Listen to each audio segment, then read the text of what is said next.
সন্তান বাবার সামনে পাপ করতে ভয় পায়, কিন্তু আপনার নির্লজ্জতার কারণে, সমাজের অধঃপতনের কারণে, সমাজের জাহালতের কারণে, সমাজে ইজ্জত না থাকার কারণে আজকে কি হচ্ছে জানেন?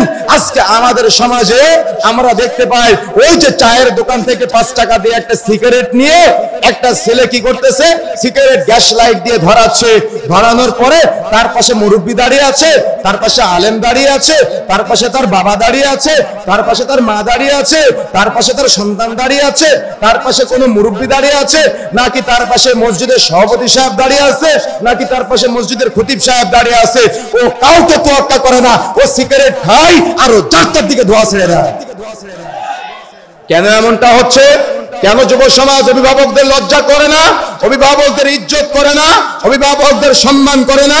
এর অন্যতম একটা কারণ হলো অভিভাবকরা ছোটদের সামনে পাপ করে। এর বাবা একে সিগারেট খোর বানিয়েছে, এর বাবা একে জর্দাখোর বানিয়েছে, এর বাবা একে মদখোর বানিয়েছে। এটা সমাজের বাস্তবতা। কতটা নির্লজ্জ হলে আজকে চাচা তার ভাতিজাকে সিগারেট ধরিয়ে দেয়, আর কতটা নির্লজ্জ হলে ভাতিজা চাচাকে সিগারেট ধরায় দেয়।